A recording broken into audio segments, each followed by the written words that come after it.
We run down on your feature event, 25 laps.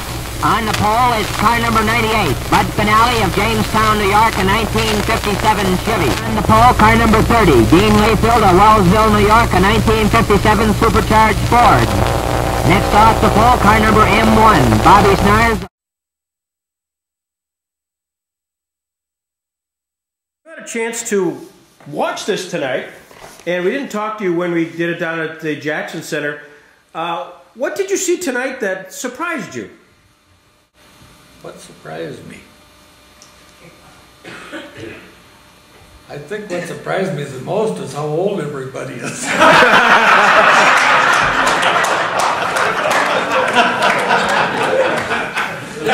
For Randy and I, we were surprised that there were so many of you still around.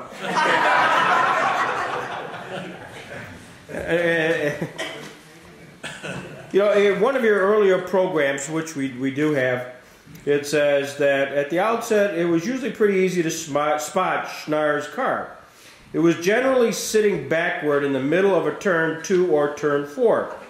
Schnars isn't given to long speeches or deep philosophy, but he remembers those days with a chuckle. Quote, "The only trouble was," he says, "that the back end kept wanting to get ahead of the front end." Really? Had a big mud hole right down there coming out of the 4th turn, and it must have been awful slippery right there.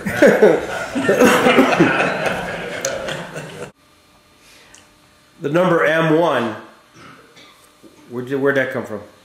Came from Bill Sperry, had it on his old modified car they built from an M1 rifle. See, at the time, Stateline was they only went back 4 model years, I think, in 56, 3, 4, and 5. Had to have at least a 53. So, you know, we only had a 50 automobile. Was you kind of a guy you were an inspiration, somebody you looked up to, Bobby, as the racing was becoming more popular? Well, in the early days when Dean Layfield was running, yeah, kind of, I don't know. I had an old field car at home that I had all stripped out and, you know, gave my mother gray hairs from speeding around the kind of track out in the field out there. And I had another old field car that my cousin David Anderson and Ralph Bodka, they come up and was driving it, and they rolled it over out there in the field, and my mother clamped down on our driving then. Your mother was the force? Yeah, she scared the daylights out of her when the car rolled over with them in it.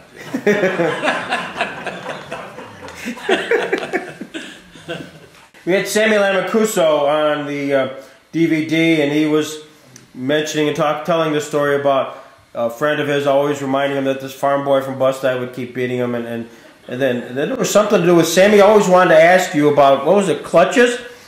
Yeah, what, he had one. Yeah. Now you can ask. This is your chance. Well, I started out in 1959 in my 283 engine. I had an aluminum flywheel. Then they came out with a Schaefer clutch, and the pressure plate was aluminum also. I used that for years until the end of the last year that I ran. I got a triple disc clutch. They'd been out for a couple of years, I guess, but nobody ran them up here. I know Leonard wouldn't have let me have one if he knew I had it, because we had a handicapped start deal up there where you started last all the time, and if you was winning, you didn't get to use any new stuff that come out either. You know what I mean? Yeah. We kind of liked, I don't know if you'd call it even the playing field, but there was different rules for different folks. Really? I felt so anyway. This scenario. The scenario is this. You're in the feature race. You're at the last lap. And you're going into turns 3 and 4. Who among your drivers would be the guy you'd least likely want to have on your rear? Going into turns 3 and 4. I don't know. I don't remember ever having one on there.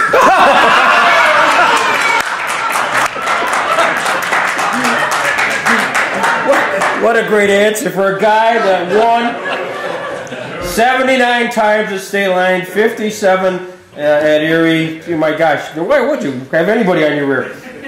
I don't believe I did, because if I couldn't stay out front, I didn't like to do the squeezing and blocking them, because I figured it was going to, sooner or later, it was going to hit you. It was better off to follow, you know.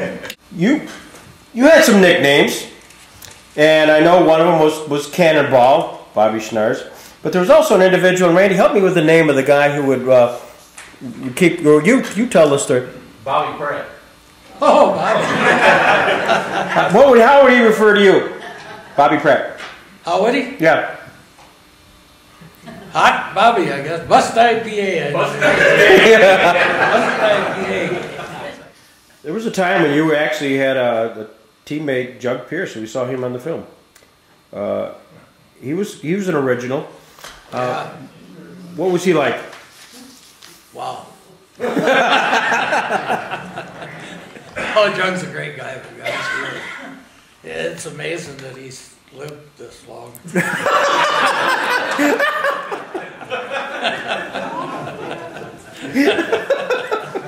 Excuse me. That's a very funny line, by the way. Yeah.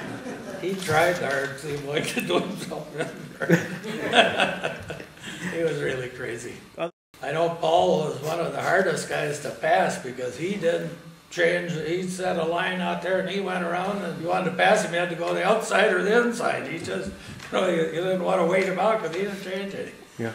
But he was good, yeah. Good race driver.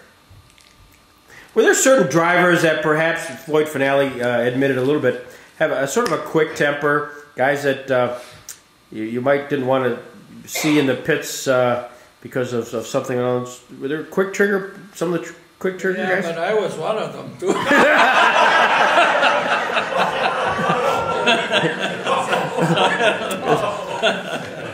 Yeah, it's a good thing that statute of limitations has run. Do you go up there much? No. Was it difficult? I know some athletes just, when they get done with the sport, they cannot watch the sport they're involved in. Was that It'd be difficult to stay away from it if you kept going out there all the time, you know. But no, I don't know. I always watch it on TV and that. Right. No, I don't. You get strange, strange ideas. You start hanging around up there. like maybe you could do better than that guy? Forget about all that hard work that's involved in it, Maybe Sammy, we can have this summer a match race. We'll get Bobby a car and you and Sam. We'll run around there. Yeah. I won that wheelbarrow race. One I can remember as a highlight was in 1960. I won the 100-lap end of the year race there at Stateline, and I still got a great big trophy at home from that. That's one that really stands out. Iowa Wrestling car number 4 on the move. Here it is, the checker flag and the win. Bobby Schnars. And the battle for second. And it is Jim Hakes in 37. Third, Iowa Wrestling car number 4. And fourth, Joe Mayfield in 21.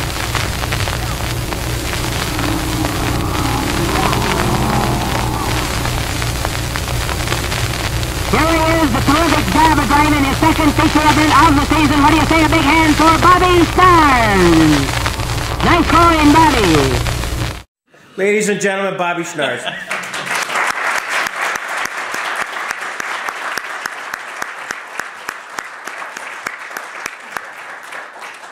And with that, we stand...